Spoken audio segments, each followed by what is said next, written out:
I think we live in a really beautiful place, and I think it's really important to try to take care of it so that our children can also enjoy living in a beautiful place.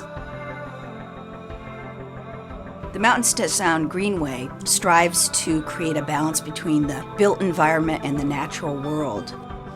If you don't understand or know about something, you're not going to take care of it. And so if we can teach children and adults about forests and water and soil and biosolids, then they're more likely to take care of those systems.